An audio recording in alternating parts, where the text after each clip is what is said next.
This content is not designed for use as a medical reference to diagnose, treat, or prevent medical illnesses or trauma. If you have questions about the diagnosis, treatment, or prevention of a medical condition or illness, please consult your personal physician.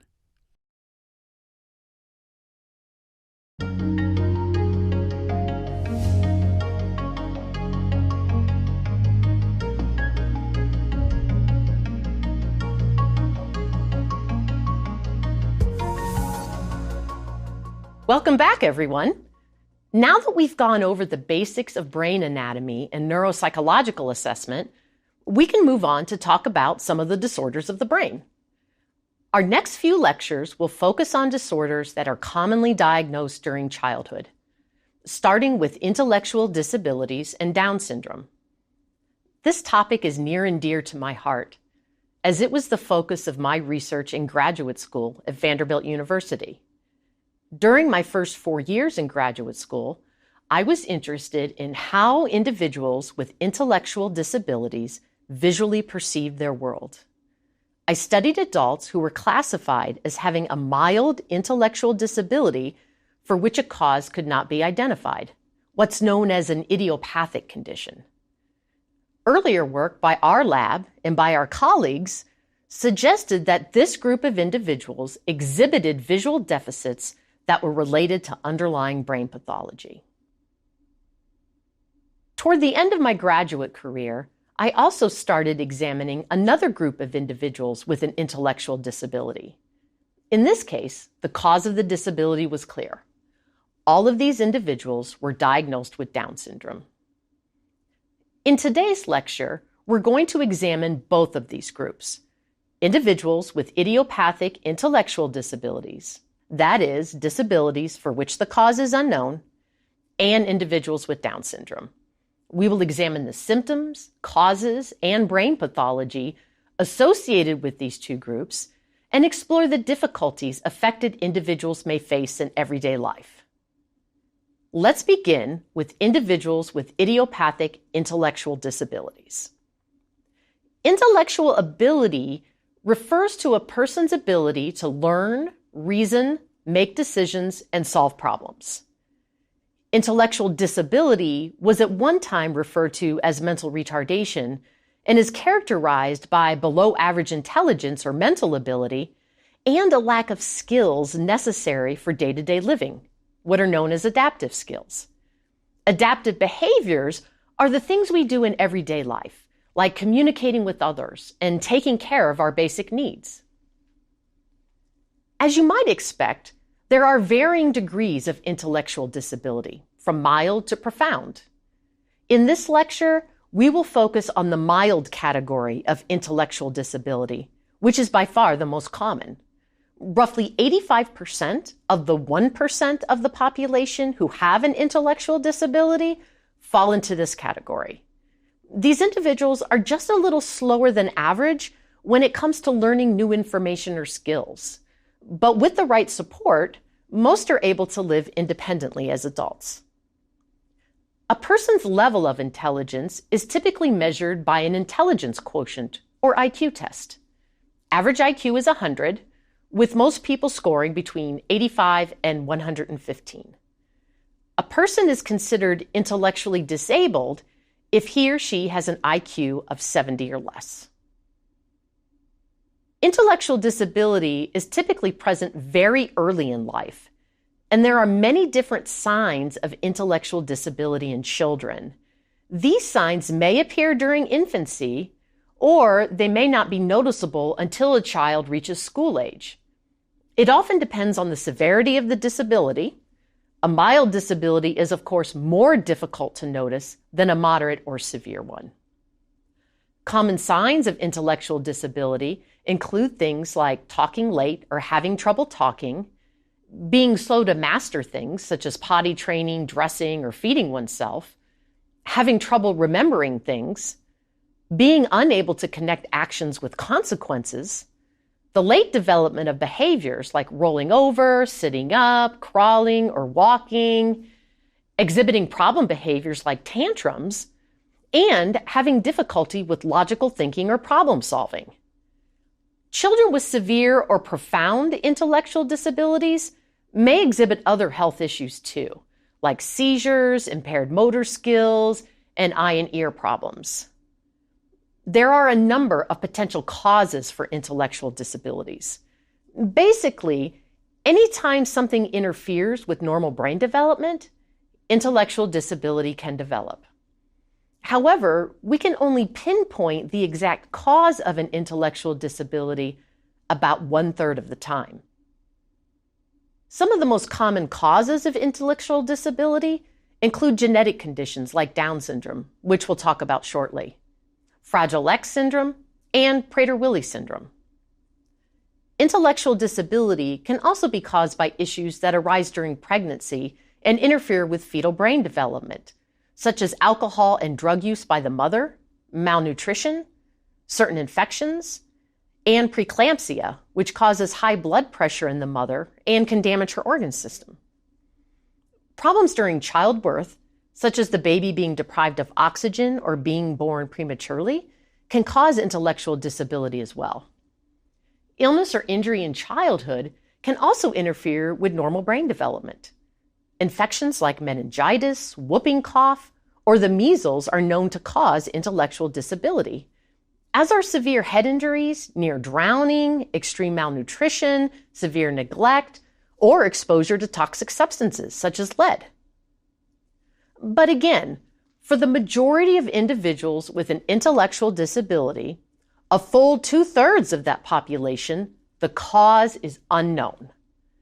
Some individuals with intellectual disability don't show any underlying brain pathology at all.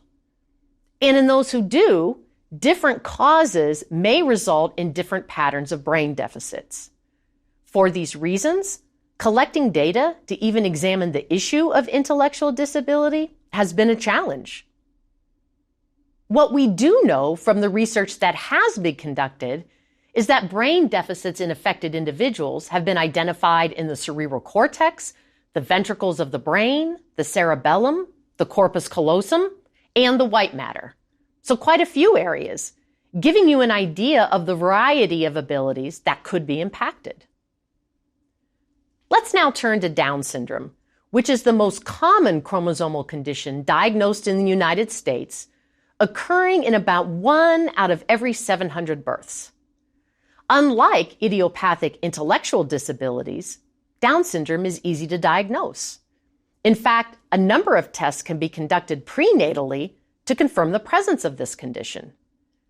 Down syndrome results from a genetic mutation in which an extra 21st chromosome is produced. There are different processes by which this can happen, but 95% of all cases occur because the 21st chromosome pair fails to separate. This is known as non-disjunction, and it occurs prior to conception during the formation of the sperm or ovum. The end result is that the fertilized egg ends up with 3 21st chromosomes instead of 2. Another process, known as translocation, occurs in about 3% of Down syndrome cases. Here, an extra 21st chromosome attaches itself to another chromosome.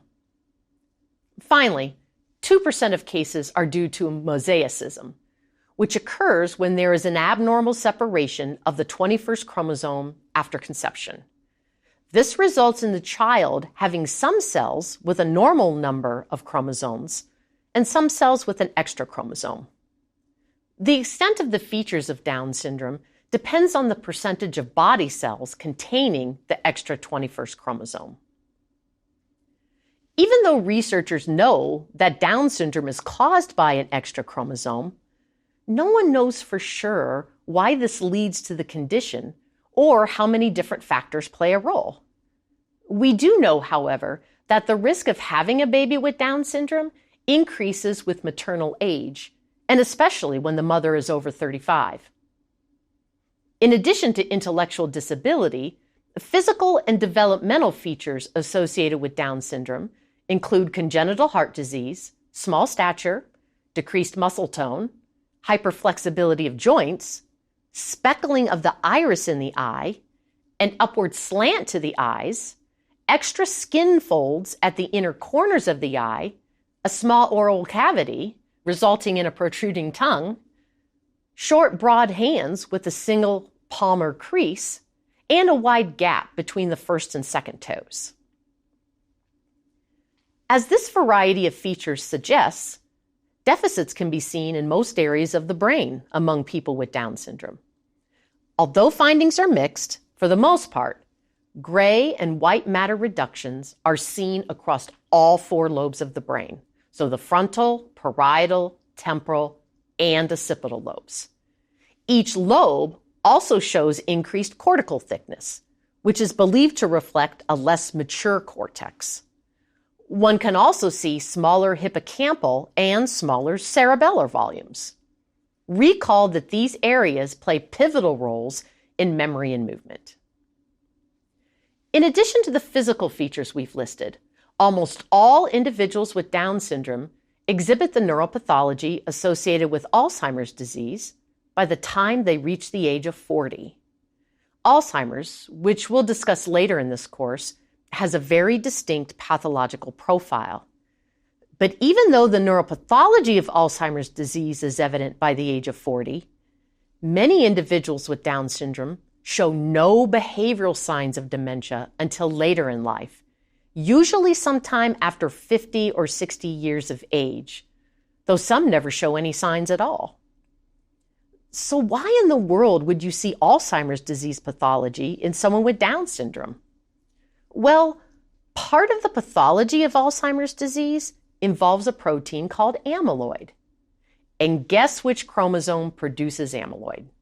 Number 21, the chromosome that appears 3 times in people with Down syndrome. Researchers believe this link is the reason for the prevalence of the Alzheimer's pathology among affected individuals. Now that we've established some features of both individuals with idiopathic intellectual disabilities and people with Down syndrome, let's explore how these disorders affect our visual perceptions.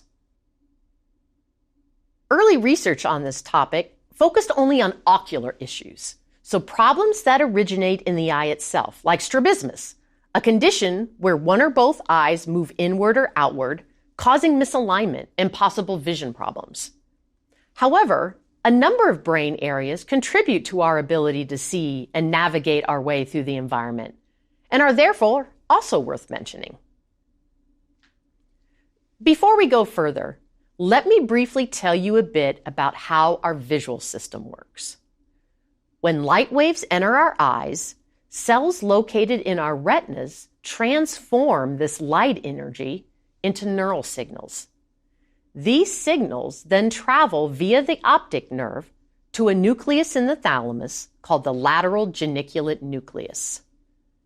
From the thalamus, visual information travels to the primary visual cortex in the occipital lobe. A ventral pathway carries information to the temporal lobe, which is primarily involved with identifying objects. And a dorsal pathway carries information to the parietal lobe, which is primarily involved in identifying the spatial relationships between objects. Both the ventral and dorsal pathways converge in the prefrontal cortex, which we use to make decisions about the visual information we have processed. One thing to keep in mind is that when visual information travels through the brain, it does so in different pathways, and these pathways can communicate with one another. One pathway, called the parvocellular pathway, primarily carries information about the color and details of an object from the eye to the primary visual cortex. A second pathway, called the magnocellular pathway, primarily carries information about motion perception, binocular depth perception, and brightness contrast of objects, also from the eye to the primary visual cortex. I'll talk more about each of these types of information in a moment, but first, I want to tell you about some of the research on visual deficits in individuals with idiopathic intellectual disabilities. An article published back in 1987 by John Reiser and colleagues at Vanderbilt University focused on wayfinding skills in individuals with idiopathic intellectual disabilities. Now, wayfinding refers to the ability to orient yourself in physical space and navigate from one location to the next. The authors noted that only 25% of adults surveyed with idiopathic intellectual disabilities ventured independently outside of their immediate neighborhoods, and only 80% traveled within their neighborhoods. The researchers wanted to know if visual deficits had anything to do with this issue. Do these individuals stay close to home because they are deficient in certain cognitive skills? Or do they have visual deficits that interfere with their ability to accurately navigate through an environment? To test these questions, researchers conducted an experiment where they asked participants to walk from a location in one room to a location in another room and then aim a pointer directly toward an object that marked the starting location. The target object's location was never visible from the response location. The number of turns the participants had to make was manipulated. Participants walked with their eyes open so they could rely on visual environmental cues and/or proprioception cues that indicate awareness of the position and movement of the body. Results showed that average errors increased as the number of turns increased, but only for the adults with idiopathic intellectual disabilities, not for the control group. A second experiment was conducted where, once again, the number of turns that participants had to make was manipulated, but there were two conditions. In one condition, participants could use visual environmental cues to navigate through the environment, and in a second condition, these cues were absent. Participants wore a blindfold and headphones connected to a sound system, making them unable to see or hear cues from the environment. Interestingly, control participants performed significantly better when visual and auditory cues were present, but participants with idiopathic intellectual disabilities did not. These findings lend support to the idea that individuals with idiopathic intellectual disabilities have sensory deficits that contribute to their problems with navigating through space. It's no wonder, then, that they don't tend to venture out independently. To investigate this issue further, Fox and Orris conducted a series of experiments that they published in 1988 and 1990. As a side note, I actually started working with Fox and Orris as a graduate student in 1991, which is when I became very interested in this topic. Their research began by examining something called binocular depth perception, or stereopsis, which is produced by differences in stimulation between the two eyes that result from their horizontal separation. Stereopsis can provide information about where objects are in space that cannot be provided by either eye alone. One way to examine stereopsis is through the use of random element stereograms. These consist of matrices of randomly ordered dots that, when viewed stereoscopically, meaning the left eye sees one matrix while the right eye sees another, produce a form that appears to have depth, like 3D images. Observers with normal vision uniformly report that they perceive global stereoscopic forms quickly and effortlessly, without the participation of attention or other cognitive processes. The first set of experiments Fox and Orris conducted examined the ability of individuals with idiopathic intellectual disabilities to see these random element stereograms.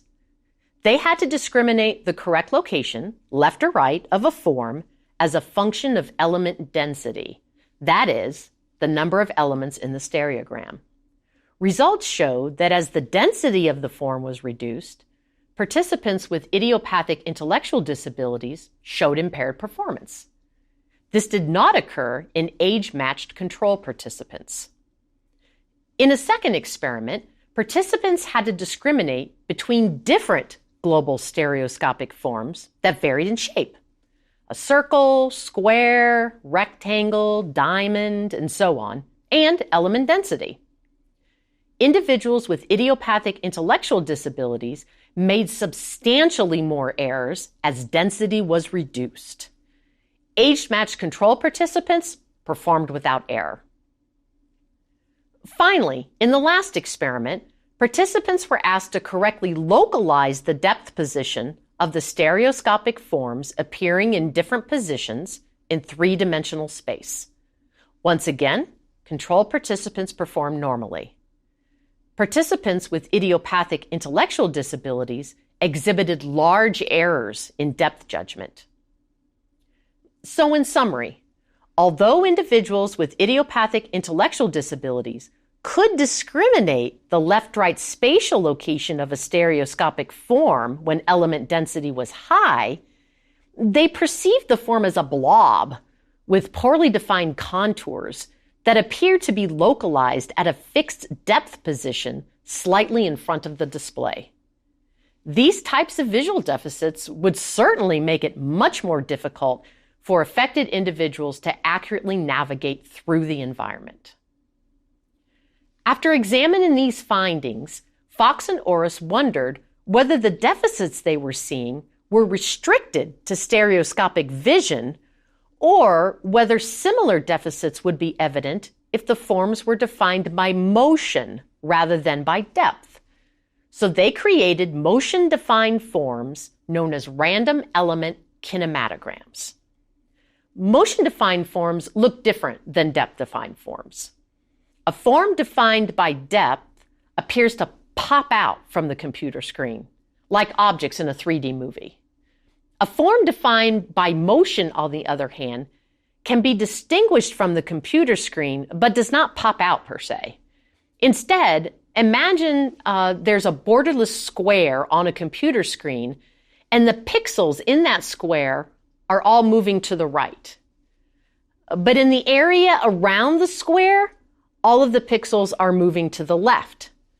So because the square and the background show motion in two opposite directions, you're able to see the square. So Fox and Orris conducted an experiment where participants had to discriminate the correct location, that is left or right, of a kinetic form that varied in temporal correlation and element density.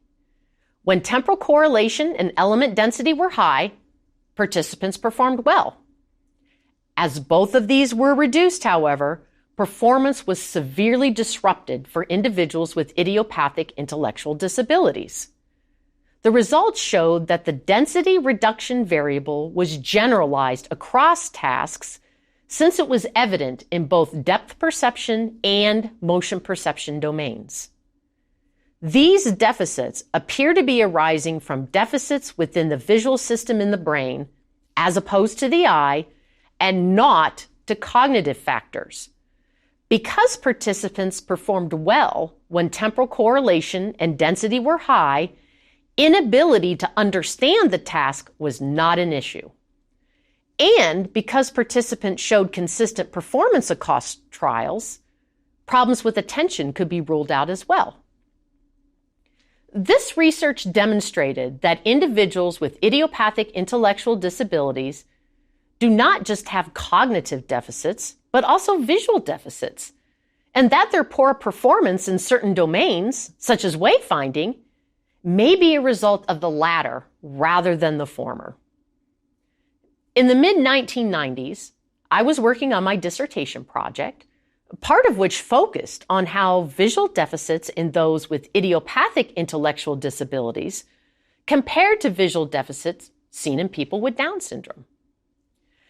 As part of my project, I administered a range of visual assessments to 26 adults with idiopathic intellectual disabilities, 26 adults with Down syndrome, and 24 adults who served as control participants. The visual assessments examined participants' ability to perceive color, motion, and stereoscopic depth, as well as monocular depth and contrast sensitivity.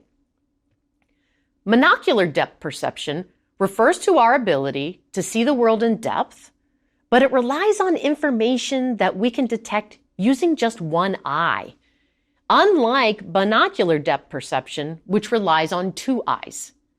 We've already talked about how we need information from two eyes to see things like 3D movies or stereograms, but what types of depth information can we obtain from just one eye? Well, if you close one eye, you can look around a room and still tell which objects are closer to you, right? So you can use information from one eye to give you an estimate of where objects are in space. Contrast sensitivity, meanwhile, is our ability to detect an object from its background. Objects with high contrast are easy for us to see. For example, a white electrical outlet against a black wall. Objects with low contrast are more difficult for us to see. For example, a white electrical outlet against a white wall. So what did I find when I looked at these visual abilities? For color vision, I found that neither individuals with idiopathic intellectual disabilities nor those with Down syndrome showed any deficits when compared to control participants. It appears as though their color vision is just fine. When it comes to contrast sensitivity, however, both groups showed deficits in their ability to detect objects when contrast was low. Even then, participants with Down syndrome actually showed significantly worse performance than individuals with idiopathic intellectual disabilities. Deficits in motor perception were also noted for both groups. For this assessment, participants viewed a circle with a series of dots moving within it. Some dots moved together in a coherent fashion, while other dots moved randomly. The goal was to find out what percentage of dots needs to be moving in a coherent manner before participants can accurately detect the general direction they are all moving in. Normal control participants only needed 9.4% of the dots to be moving coherently, while individuals with idiopathic intellectual disabilities needed 19.3%, and individuals with Down syndrome needed 29.4%. When assessed on binocular depth perception, individuals with idiopathic intellectual disabilities demonstrated deficits compared to control participants, and about 75% of those with Down syndrome could not even see the stereograms. Why? Well, many individuals with Down syndrome have strabismus or amblyopia, otherwise known as wandering or lazy eye.